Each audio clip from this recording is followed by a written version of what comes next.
So hello everyone. Thank you for joining us for this PM Forum HQ webinar. Today we are going to be talking about staying positive, growing your inner strength, especially in these turbulent times. I'm Nadia Christina, co-founder of PM Forum and editor of the magazine PM. And I'm very pleased that so many of you have set aside some time to be with us today, whether from a spare room, come home office, sofa, kitchen table, or even for those lucky ones, a deck chair in the garden. We're spanning the globe again today, from Basildon to Belfast, Dundee to Dubai, and Huddersfield to Hyderabad. You're all very welcome. I'm delighted that we are joined today by Beverly Landais, longtime friend of the forum, due in part to her time as head of marketing at Baker McKenzie, so she knows firsthand the pressures and challenges of working in the professions. Beverly is a certified coach and positive psychology practitioner. And over the next hour, she'll share the top proven positive psychology practices that enable people to deal more successfully with crisis situations. To allow us to feel more connected in this new disconnected world, we'll be taking soundings from you in a couple of polls. Firstly, to see how you have been feeling over the last few weeks, and then to ask for the top issues that you're currently facing, so that Beverly can tailor the session to your specific needs.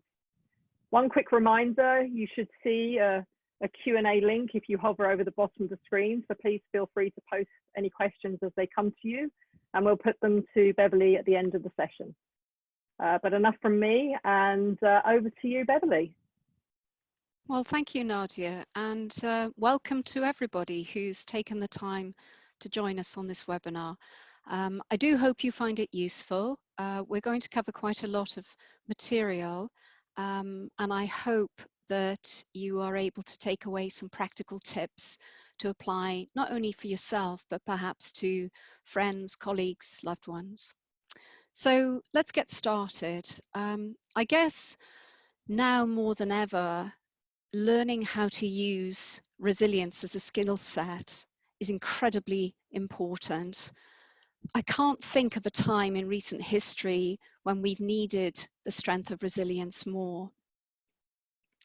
The enormity of what we face is all the greater because it impacts every single one of us. Our self-determination has been rather undermined. We no longer feel in control of our destiny. It's hard to feel competent to deal with day-to-day life's challenges, and it's even more difficult to enjoy meaningful connections with others because of social isolation. As the shock of all this really lands on us, it's vital to focus on building our inner strengths that can really help us get through these dark times. In today's webinar, we're going to unpack a suite of techniques that will help you dial up your resilience, energize you, and inject bursts of positivity into your day. We'll look at exploring how to cope with the natural fears and anxieties that arise in turbulent times. We'll learn some practical ways to deal with overthinking and excessive rumination. I'll share some practices that will help you grow the inner strengths that we all need to thrive. And then, as Nadia said, we'll poll some top issues and then choose one of these to focus on. We also have some time for questions at the end. During the webinar, we're going to dive into the deep pool of positive psychology research, and we'll select some practices that anyone can learn to apply. For those of you who are unaware of positive psychology as a discipline, it's the science of what makes life worth living. It's about what gives us purpose, meaning, and allows us to flourish. Now, Dr. Martin Seligman, who's the founder of modern positive psychology, summarized this as being the scientific study of what enables individuals and communities to thrive. And gosh, do we need this right now. I've looked at some research to back up the claims of positive psychology. Some think of positivity as being rather soft and fluffy, but actually, when you look at the things, the activities, the way you focus your mind, to focus on the things that allow you to build positive emotions. The research, particularly by Dr. Barbara Fredrickson, who's a professor at Penn University, which is one of the leading centers for positive psychology, she discovered that if you have 3 positive emotions to 1 negative emotion, most people will reach a tipping point where they naturally become more resilient, they're able to cope with adversity better, they can broaden their horizons and choose opportunities. It builds hope and optimism, and what's more, it does boost our well-being. Building positive emotions don't just make us feel good, they allow us to build our social, physical, and intellectual skills. Now, positive psychology has seen tremendous growth over the last couple of decades, and that's because it provides an evidence-based blueprint for doing the things that can support our well-being, even in the toughest of times. I've created a tip sheet for this talk, so do take notes as you wish, but you will receive a tip sheet which will have useful resources, recommended reading, and also some suggestions for TED Talks that I think you might find quite helpful. You'll also get a copy of these slides, and I really hope you find all of this useful. So let's get started. In a nutshell, positive psychology supports the idea that to gain greater happiness, well-being, and achievement, you need to make conscious choices about your attitude and actions. And there are really 3 pathways in which people can flourish. First of all, in cultivating the positive. That means purposefully looking for opportunities to dial up positive experiences. It means being clear about the values by which we live our lives. It's looking at ways in which we can dial up our strengths. It's about creating strong relationships. Secondly, having strategies to cope with the negative things in life, dealing with painful emotions, experiences and challenges that we all get in life, as well as managing stress and bouncing back from disappointments. Then committing to meaningful goals, having personally meaningful goals and taking sustained action towards achieving them is absolutely critical in enabling us to thrive, even in the most difficult of circumstances. How do we do this? Well, by tapping into the strengths and skills, resources, and the values that mean something to us and focusing with purpose on these, savoring the experiences that enable us to build a bank of positivity upon which to draw when we need it. Best of all, we can top up this bank by incorporating some straightforward practices into our daily routine. You can foster positive emotions in really simple ways. Doing something nice for a stranger or a friend, thanking someone for the value they create in your life, volunteering your time, joining a community group. The key is to look outwards as well as in. In addition to making others feel happier, you'll find it enhances your own positive emotions. And when applying these practices regularly, the positive emotions that are generated boost our ability to cope in the moment, as well as enable us to bounce back from challenging times. Now, there are lots of different practices and options to choose from, and some will suit you better than others. There's no real hard or fast rule. Just give it a try, be kind to yourself, and then explore what works for you.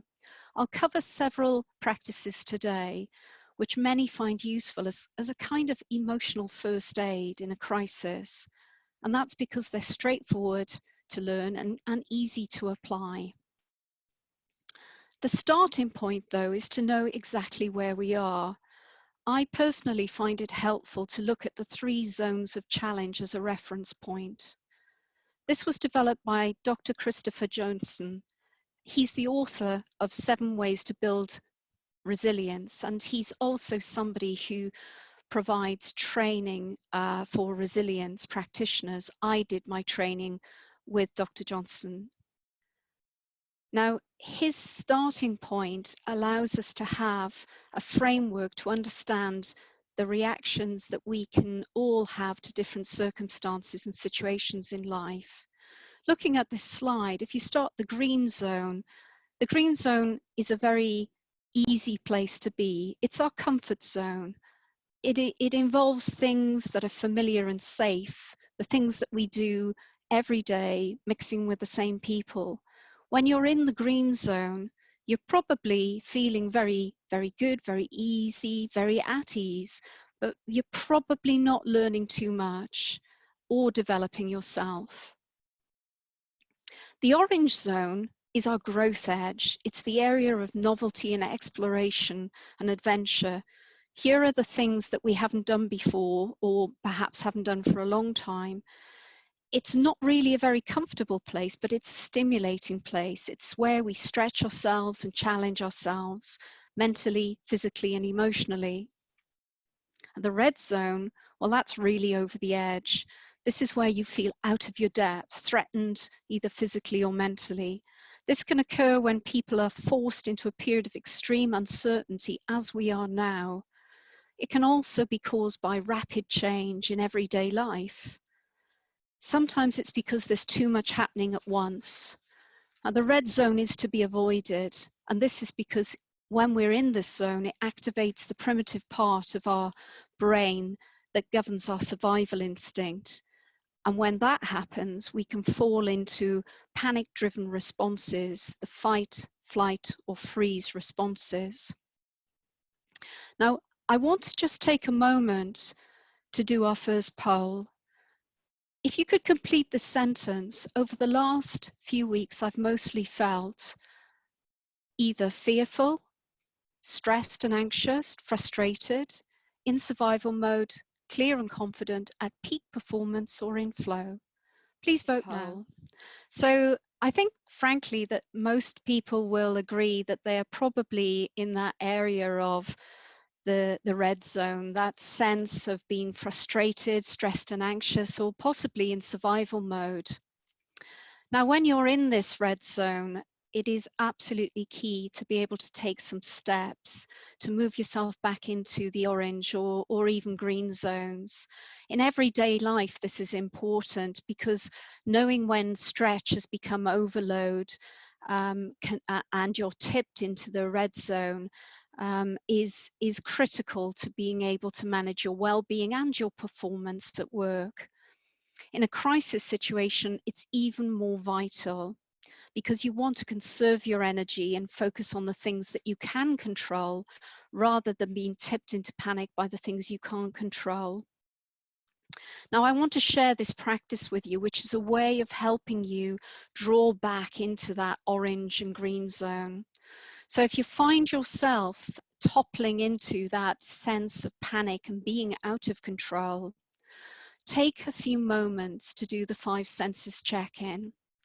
This is a very simple exercise that anyone can do at any time. So start by taking a breath and settling yourself.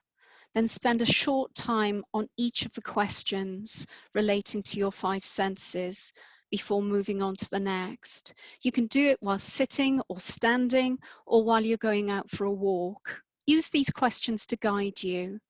The first is, what am I seeing? So looking around you and naming what you can see around you. What am I hearing? How many sounds can you hear? Is it loud? Is it quiet? What can I smell? Take a big sniff. What can you smell? Is it grass? Is it petrol? It doesn't really matter, but just tune into that sense. What can I taste? Let your tongue wander around your mouth. What can you taste? What's there? And then what can I feel in my body? What's the sensation that you feel? Just be with those sensations as they arise, without self-criticism or judgment. You finish the 5 senses check-in then by thinking back to a time when you successfully dealt with something that was perhaps initially frightening or difficult. Think about the skills and resources and the support you used at the time. How did you use those skills and supports and resources? What could you use right now that would improve and help you just a little bit? The 5 senses check-in and subsequent reflection helps direct your attention to the things that you can do rather than on what you can't do, and that will help you feel more grounded, capable, and resourceful.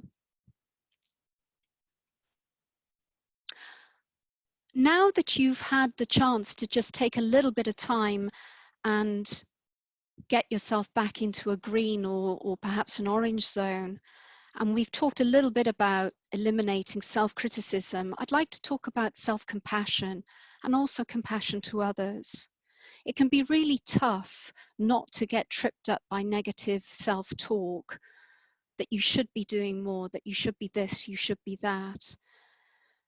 But when you're under pressure, negative self-talk is deeply unhelpful.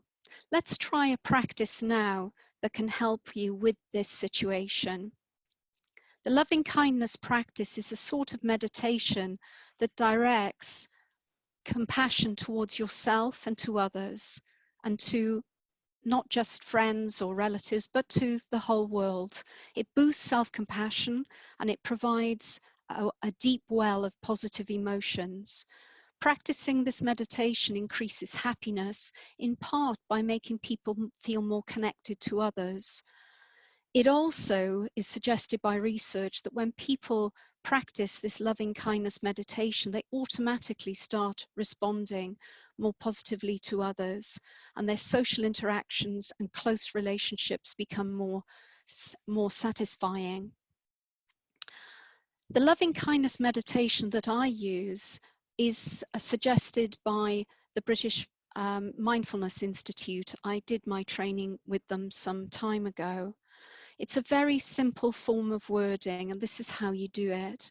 If you want to try it now, please feel free. Otherwise, try it in your own time. Start by getting comfortable in your seat. The meditation can take just a minute or two if you like, or even longer. Just be grounded before you start. Breathe in deeply and fully. Be focused on the moment that you're in right now and enjoy the sensation of being unhurried. Be with your breath. Don't manipulate it in any way or try and change it. If you do get distracting thoughts, just acknowledge them and let them go. Then let these words become your words. May I be happy.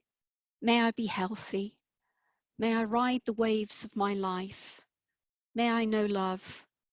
May I have peace. If feelings arise within you, just notice them and let them be. And when you're ready, then think of somebody else, someone you care for, and let these words be your words. May you be happy. May you be healthy. May you ride the waves of your life. May you know love. May you have peace. You can also choose to repeat these words, thinking of someone in mind who you may have a difficult relationship with. Now think about the wider community. Maybe it's your town, maybe it's your workplace, maybe it's the whole world. Offer this loving kindness outwards to all of those people, all of life, all of what is meaningful and good in this world. And let these words be your words. May we be happy. May we be healthy. May we ride the waves of our life. May we know love. May we have peace. Pause for a moment. Notice the sensations and feelings you have. Sit with those feelings and breathe in deeply and fully. When you're ready, then you can move on. Research shows that this exercise promotes self-compassion, and that helps us feel more grounded. It decreases anxiety and helps us deal with overthinking, as well as boosting feelings of happiness, a sense of optimism, and being connected with other people. You can use this loving kindness practice at any time. It's simple to do and very, very simple to remember. I tend to use it when I go to sleep at night because I find it soothes my mind and enables me to relax. Now, we've primed our minds by relaxing with a loving kindness meditation. I'd like to explore a technique with you called RAIN. This stands for recognize, acknowledge and accept, investigate and nurture. It's an ancient Buddhist way of coping with life's hardships, brought bang up to date for a modern interpretation. It cultivates hope as well as a sense of self-efficacy to be able to help bring forward a better future. The practice interrupts overthinking by encouraging us to be calm and reflective, and that ensures that we have a more resourceful state of mind. And when we're resourceful, we're more in that green and orange zone. We're more able to choose how we respond rather than reacting to a negative loop of being trapped in the red zone. So here's how to apply it. The handout that you'll receive will have all the details, so don't worry about trying to make too many notes. Firstly, recognize. Start by getting yourself comfortable in a quiet and private space. Get yourself a pen and paper to hand. Then close your eyes and focus on your breathing just for a moment. Count in to 3, hold for 4, and out for 5. Do it at least twice. Then spend a few minutes tuning into your thoughts. Notice objectively what's going on and then let them go without criticism. When you open your eyes, you can then describe what you have noticed. You can write down your thoughts. So, for example, if you're naming your thoughts and emotions, try and depersonalize them. Instead of I am anxious, notice there's anxiety. This process allows you to take a more dispassionate and calm viewpoint of what's going on in your mind right now, and is really good at interrupting rumination that is trapping you in a Groundhog Day of overthinking. Next is to acknowledge and accept what you're experiencing and thinking.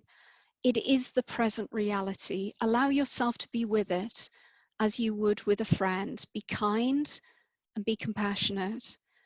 Accepting our thoughts and the current sensations and emotions that we're going through doesn't mean that we're passively tolerating the things we don't like. It rather allows us to recognize our common humanity and the way things are right now. Then we can move on to do something about it. Now turn to investigation. Just gently probe with the following questions. Maintain your curiosity. What do I need right now? Who and what can support me? What resources, internal and external, are available to me? Which of my strengths can I draw upon? What are the actions that I can take to help myself? What's the first simple thing that I can do that I can control?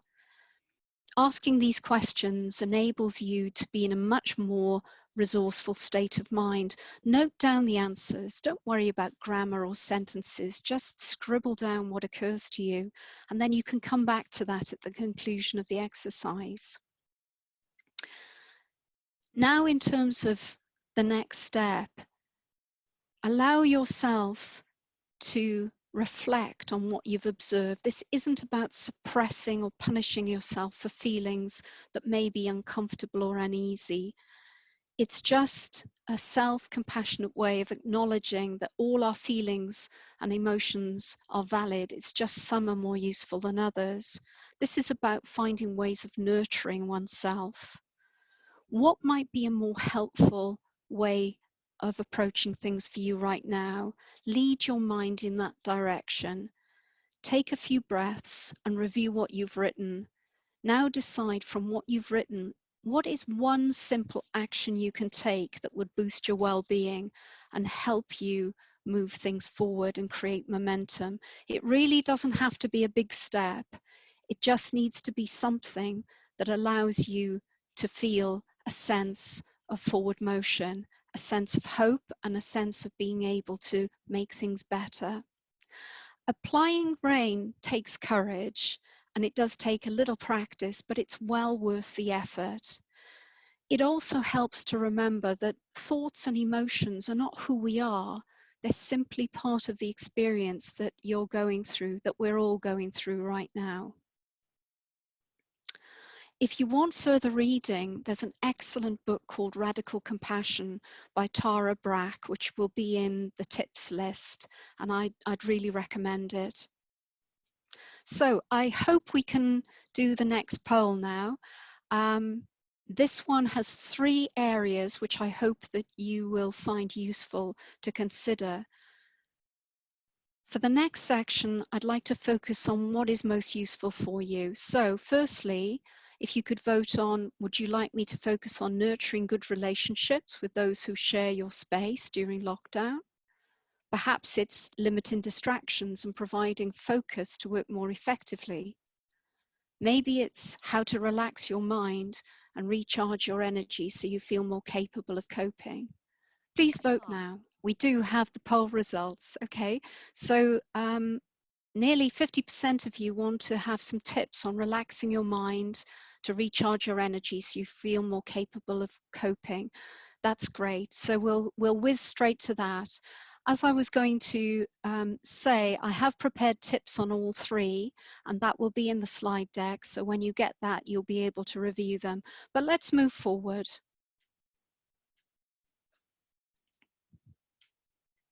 So we are going to focus on the final one, which is talking about strategies for relaxing your mind and recharging your energy so that people feel more capable of coping.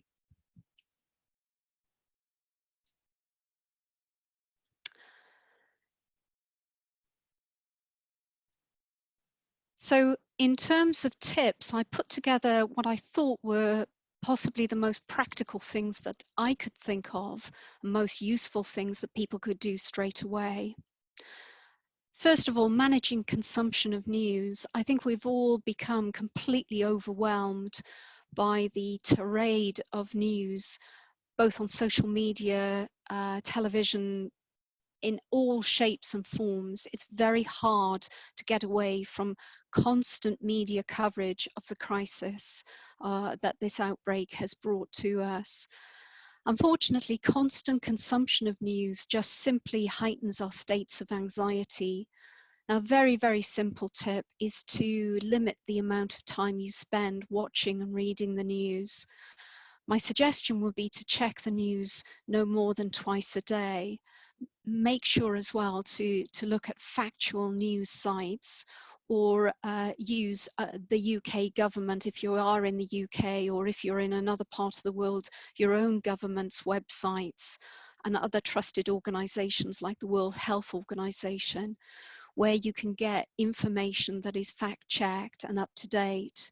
This will help you eliminate that sense of being overwhelmed and reduce your feelings of anxiety, which are quite normal to experience in these situations. If you are checking your news, and if you do want to check it more regularly, then try not to check it too close to your bedtime, because there's a risk of stimulating your worry, and that can lead to definitely poorer quality sleep and certainly a worsening of anxiety. A small tip is set yourself a cutoff time after which you no longer start reading news stories relating to the virus. If you've set up alerts, whether that's text or email alerts, and you're finding that the notifications are triggering stress, you're getting perhaps a quickened breath, heartbeat rate has increased, then just stop and pause for a moment, focus on your breath. You can use 3-4-5 breathing as a way of just calming your nervous system down. Using 3-4-5 breathing is very simple. You breathe into the count of 3, hold to the count of 4, out to the count of 5. The conscious breathing activates your parasympathetic nervous system, and that's responsible for lowering the stress hormone cortisol, as well as ensuring that it allows your well-being to be properly resourced, because oxygen is so important alongside your well-being rest to keep fit and healthy. Now, clearly keeping up a healthy lifestyle is difficult when we're trapped indoors, but you can do some very simple things. Water is energy, ensuring you hydrate. I've got my glass of water here. Eating a balanced diet, making sure you've got plenty of fruit and vegetables alongside protein. Making sure that you do take some breaks and exercise, getting outside, even if it's just for 5 or 10 minutes, getting some fresh air in your lungs, taking some time to enjoy the spontaneity of the moment. You know, put on your favorite record, dance in the kitchen. My favorite is to hula hoop to cheesy 90s music. Do whatever it takes to move and also make you smile. Allow yourself to have the luxury of perhaps some focused fitness exercise. I've been really impressed with Joe Wicks, the body coach who's developed P with Joe, and that's a channel on YouTube. Many of you will be aware of it. He's just created a special series for fitness for kids as well. And most of all, most impressive, I think, is that he's donated the advertising revenue directly to the NHS, which is up to around £100,000. So I'm all for supporting PE with Joe. You can also help yourself rest up by thinking carefully before you get ready for bed. How can you allow yourself to really relax? Well, the number one thing is to escort your devices out of the bedroom. Your phones and other devices can be repositories for anxiety. It's really critical in a time of crisis where news updates are flooding through to be able to say that's enough and unplug. So disconnect yourself and get your devices out of your room. Allow yourself to make the room as comfortable as possible. And then if you find it hard to drop off to sleep, you might want to try a very short mindfulness mantra, which some find useful. I use myself. Just lie in bed, relax, and try and think through the following words. Nowhere to be, nothing to do, time to rest. You can say them out loud or in your mind. And as you're doing this, just think through relaxing each part of your body, starting with your toes, moving to your ankles, your legs, your upper body, your shoulders, your face, the top of your head, and then down again. And just repeat those words softly. It can be a great way of letting go of tension by focusing on the spot and allowing those words to wash over you. Of course, there are plenty of good tips from the Sleep Council's 7 Steps to a Better Night's Sleep, and that will be in the tip sheet that I'm going to send to you. We've talked about soothing minds through the 3-4-5 breathing. Another way, a very simple way of soothing your mind, is to allow yourself to look outwards as well as inwards, spreading a little bit of kindness. Kindness is a state of mind. It's choosing actions that are helpful to others. And the really interesting thing about demonstrating kindness is that whatever the circumstances, it is always possible to show and demonstrate kindness to others. Be inspired by the viral campaign, #ViralKindness. Becky Was, a lecturer from Cornwall, created a postcard template which she has made available on Google Drives, and there's a link in this slide to it. The postcard allows people to just pop through a neighbour's door or a stranger's door, a note that says, if you're self-isolating, I can do some shopping for you, leave it at a safe distance. If you'd like a quick phone call and a chat and a friendly voice, I'm there for you. This is a fantastic way not only of feeling more resourced at a time when we can feel so unresourced, but it also allows you to feel more connected with other people. As Becky says, if one person feels less lonely or isolated when feeling this pandemic, then I'll feel better for it. The virus is scary. Let's make kindness go viral. I'm sure you can think of your own ways of expressing kindness. It is a an amazing way of rebounding a sense of well-being back on you. Another good tip from the Campaign to End Loneliness is to create a WhatsApp group to share with people what's going on with you. That can really help you relax and allow you to recharge your energy by hearing some of the good things that people are doing. It allows you to feel more connected. Most people are, after all, only one phone call away. Finally, showing appreciation. The act of gratitude is an amazing way of recharging one's energy. In fact, I'd go so far as to say it's a real superpower. Gratitude is a character strength, and it's one of the key ones associated with happiness. When you're going through a difficult time, attending to what's good in your life can really lift your spirits because it shifts your perspective and decreases negative emotion. A simple way of boosting gratitude is to think of 3 good things that are good for you in your life at the moment. You might want to try this. When you're thinking about things at the end of today, look back on the day and think of 3 things that have gone well for you. I know it's difficult, times are so tough, but just consider these questions. What's gone well for you? What am I grateful for? Who am I thankful for in my life? Noting down those answers can really help you gain some perspective. Now, why would you want to do this? Well, research from Penn University and others shows that this exercise can really help increase a sense of meaning in life. When you slow down and you look at the details, you have a much greater appreciation for things that mean something to you. It can be really hard to remember the good things in life when the news is so grim. But the act of appreciation is what's going on inside your head and your heart right now, and it's what you decide to focus on. Even during lockdown, there are lots of things that you can be grateful for.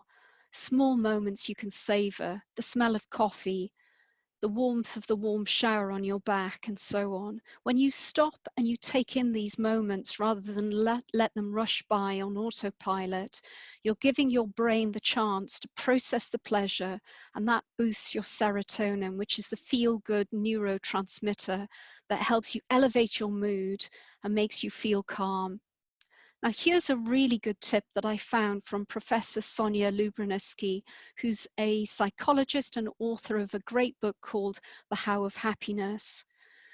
We've all got used to washing our hands far more frequently than we normally do.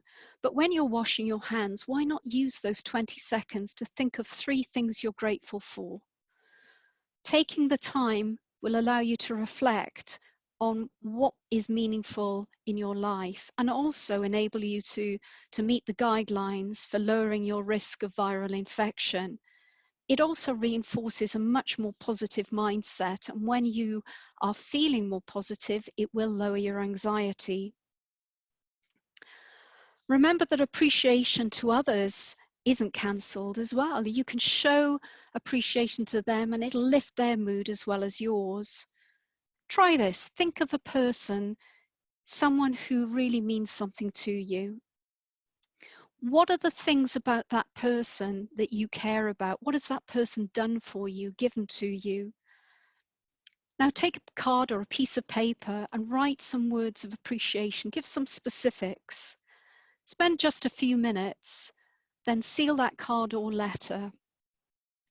You can then decide how you wish to share it with them. You could post it to them. If they're in the same space as you and you're able to share it, you could give them the card. Or if you can't, you can maybe phone them up and read out the words. It's really up to you. This exercise works because it shifts your focus away from the obstacles and the negatives in life that we're experiencing right now to the positive things. Additionally, when you write things down, it gives them more emotional impact. Finally, remember to take control of what you can take control of and let go of what you can't. In life, there are all sorts of things that concern us, and these range from big issues such as the current pandemic, the wars, and the awful environmental issues that we face with climate change. There are also the everyday issues. What are we going to eat tonight? What am I going to wear tonight? These issues are in the three following categories. Things that are of concern to us and over which we have absolutely no control. Things that are of concern to us and we have little control, but we can influence. And then things that are of concern to us, and these things are completely within our control. As human beings, we're wired to be on alert to the things that might be harmful or dangerous to us, and we take evasive action. This means we have a natural inclination to worry about everything that concerns us, regardless of whether it's outside our control. And this state of mind is called the negativity bias. In normal times, negativity bias can be triggered by a badly worded email, delays in travel, or even a difficult conversations. And that can create bad moods and frustrations, as well as set up cycles for stress. That's bad enough. But in a crisis, our negativity bias goes into overload. And when this happens, it magnifies our survival instinct of fight, flight, freeze. This means we get tipped into that red zone, and it leads to patterns of behavior that are driven by anxiety and fear. This is one of the reasons why people start to panic buy. They look for people to blame, and conspiracy theories about why this outbreak has happened start to circulate. You can gain perspective by focusing on the things that you can control right now and not wasting your energy on the things you can't. My view is there are three things you can control. You can control your energy and take steps to manage your well-being. You can take responsibility for your impact on others, thinking about how your energy can impact on others. And you can take responsibility for being as good as you possibly can be at what you do. Some people can find it comforting and helpful to think of the words from the Serenity Prayer. Regardless of whether you're religious or not, the words resonate, I think, with many people. God grant me the serenity to accept the things I cannot change, courage to change the things I can, and the wisdom to know the difference. In putting this presentation together, I thought it might be useful to just set out what I think I can control and some of the things I can't control. And I hope you find this useful. I've put this in the handout too, and feel free to add to it, because I think the more you can rationalize the things you can do for yourself and the things you can let go, the healthier, the more relaxed, and the less anxious you'll feel. So I can control my positivity and energy. I can control my social distancing and follow recommendations for feeling safe and staying well. I can control my response and my behavior to situations. I can control the way that I deal with present circumstances. I can take responsibility for how and when I look at my consumption of news and social media. I can control my kindness, my compassion, and my grace towards others. I can control and can create a new routine to help me adjust. I can control the choices that I make to keep in touch with others using technology such as apps, video conferencing, the phone. I can even write letters. All these things are under my control. Most of all, I think it's key to remember our common humanity sometimes makes us vulnerable and frail. It's okay to feel that sense of compassion for ourselves and for others. We're human beings, not human doings. I do hope these tips have been useful for you, and I hope you can pass them on to loved ones and others. It's a very difficult time, and anxiety and stress about these situations is totally normal, but it doesn't need to rule your life, and you can act to stay positive and boost your resilience, as well as grow your inner strengths. all of which will serve you well for the moment, but also once we're past this crisis and life gets a reboot. Thank you. And I'm very happy to take questions. Thank you, Beverly. I've definitely picked up a few tips in that presentation. I definitely will be thinking differently when I'm washing my hands for 20 seconds, and it won't be happy birthday I'll be singing. It'll be thinking about things I'm grateful for. There's one question that I wanted to actually put to you. With the situation at the moment, a lot of us are having to help other people, whether it's parents in isolation, older people, older neighbours, and children as well, who maybe aren't quite sure about what's going on. Have you got any advice of how you would help those people to get through this crisis themselves? Well, Nadia, that's a very, very good question. There are a number of resources that I've found whilst helping my clients deal with exactly these questions. So in the tip sheet, I've set out hyperlinks and information about these resources. And the first one I'd suggest is to look at Action for Happiness website. Within Action for Happiness website, there are lots of resources for helping others with anxiety. They have a tip sheet and also a page of Q's and A's, which I think might be helpful.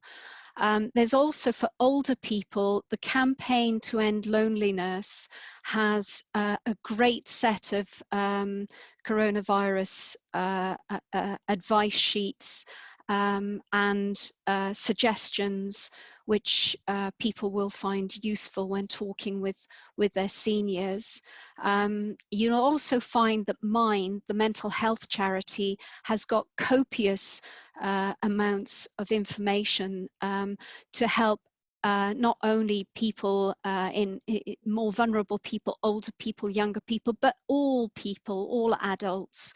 And the NHS has an excellent site with specifically advice for helping people to calm their own fears, but also to talk to children about what's going on. So all of those resources are in the tip sheet, and I'd really suggest people certainly take a look at Action for Happiness, Campaign to End Loneliness, the Mind tips, and also the NHS website. Excellent. And I think somebody else has asked about positive books and podcasts, and I think that you do cover that in your sheet that will be circulating after this, as well as the slides that will be circulating. I must say that with our technology glitch that we had, I stopped, I paused, I breathed, and I realised that Kazi would get it sorted. So there I was quite confident that was always going to come good in the end. So yes, we'll be sharing Beverly's slides and her tips sheet after we finish today, and also this webinar has been recorded, so if you do want to spend another few minutes listening to anything that maybe you missed this first time round, you can do that on our YouTube channel, where we'll be posting all of the recordings of all the webinars that we are putting together. So it's going to be quite a good resource, I think, for people to be able to dip into that as and when they want to.